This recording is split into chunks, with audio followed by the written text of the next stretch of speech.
Under the gray sky, the sirens wailed. The small public school that once echoed with laughter was now surrounded by police tape.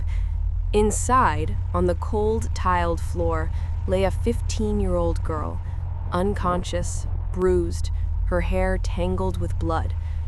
Her name was Arielle Johnson. The nurse whispered, "She's not waking up," and that sentence became the start of a silence that would change everything. At the hospital, machines breathed for Arielle. Her mother, Monica, sat beside her bed, holding her daughter's cold hand, whispering prayers that never seemed to reach heaven. The doctors called it a coma caused by severe trauma. But the story the school gave was even colder. She slipped on the stairs. Monica stared at the report, her fingers trembling. Slip? Her daughter's ribs were broken, her face swollen, her fingers bent. No fall could do that. When Monica demanded answers, the principal gave her polite lies. "It's under investigation." The police officer nodded with indifference. "We'll review the footage." Weeks passed, and no one called. No one cared. The students who hurt her were still in class, smiling in their yearbook photos, while Monica's daughter lay between life and death. Grief turned to rage. Rage turned to purpose. Monica returned to the school alone one afternoon. The classrooms were empty. She walked through the hallways where her daughter had once laughed. At the corner near the lockers, she found a tiny crack of dried blood on the floor. The janitor looked away when he saw her kneel to touch it. "You didn't see anything," he muttered. That night, Monica knew the school was hiding the truth. She spent the next few weeks studying, not her daughter's textbooks, but the law. She learned about surveillance access, data requests, privacy rights. Every night, she sent emails, filed reports, demanded footage. Every reply came the same way. No evidence found. But Monica was not the kind of woman who waited for miracles. Through a friend who worked in IT, she learned that the school's security cameras backed up their data to the district's cloud storage. Getting in would be illegal. But she no longer cared about the law that had failed her child. With trembling fingers and late-night coffee, Monica watched tutorials, learned how to trace files, break codes, extract hidden data. One night, the screen flickered, and she saw it. The video. Her daughter walking down the hall, books in hand. A group of students behind her, whispering, laughing. Then a shove. Another. Arielle fell. They kicked her, pulled her hair, slammed her head against the locker. She screamed once before going limp. The video stopped there. The last frame showed one boy looking directly into the camera, then reaching up to cover it. Monica cried, not out of pain, but from a clarity that burned inside her. They had hurt her daughter and erased it like it meant nothing. She copied the footage to multiple drives, hid one in her shoe, one in her car, one in her home freezer. She wasn't going to lose it like they lost her trust. The next day, she went to the police station with the footage. They watched in silence. The officer's expression turned uneasy, then distant. "This could be doctored," he said quietly. Monica's voice cracked. "You think I made this?" He looked away. "We'll look into it." 2 more weeks passed. Nothing happened. The same boys kept posting selfies from school. The principal sent an email offering sympathy and understanding. That was the night Monica decided the world would see what the system refused to.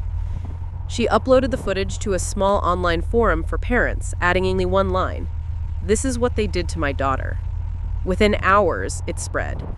By morning, the video had millions of views. News outlets called, reporters camped outside the school. The principal resigned within 2 days. The police department held a press conference claiming they had just received new evidence. Lies. All of it. But Monica didn't care anymore. Her face was everywhere now. On screens, on interviews, on social media. People called her the mother who made justice scream. But she didn't feel powerful. She felt empty. Each morning, she still went to the hospital, brushed her daughter's hair, read her favorite stories aloud. "You can wake up now. They can't hurt you anymore." But the war wasn't over. The students' families hired lawyers. They said their sons were good boys, and the video was taken out of context. Monica sat through hearings where the defense painted her daughter as provocative, troubled, unbalanced. Every word tore at her like glass.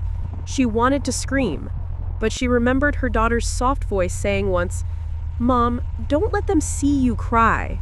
So, she didn't. She turned her pain into proof. Monica worked with journalists, lawyers, activists. They uncovered dozens of cases buried by the same school district. Children bullied, hurt, ignored. The pattern became undeniable. The story turned national. Politicians spoke her name in speeches. A lawmaker proposed Arielle's Law, demanding every public school install transparent surveillance review and independent bullying investigations. Months later, when the trial began, Monica sat in the front row. The boys who had beaten her daughter avoided her gaze. The video played again, this time in a courtroom filled with silence. The judge leaned forward, face pale. No one dared to move. The verdict came like thunder, guilty on all counts. Outside, cameras flashed. Reporters shouted her name, but Monica barely heard them. She walked back to the hospital, still in her black coat. When she entered the room, the machines hummed softly. She sat down, took her daughter's hand, and whispered, "It's over. They can't hide anymore." For a long moment, there was only silence. Then, so faintly it could have been imagined, Monica felt the smallest twitch of her daughter's fingers. Her breath caught. She whispered again, "Arielle?" The monitor beeped softly, steady and slow, like a heartbeat remembering its rhythm. Tears fell freely now. For the first time in months, Monica smiled, not because justice had been served, but because hope had returned, fragile yet alive. In the days that followed, people began calling her a hero. They said she had destroyed the school, but in truth, she hadn't destroyed anything. She had exposed what was already rotten. Justice hadn't whispered this time. It had screamed through a mother's grief, through the cracks in a corrupt system, through the sound of a girl's heartbeat finding its way back. And somewhere in that small hospital room, a mother finally allowed herself to breathe.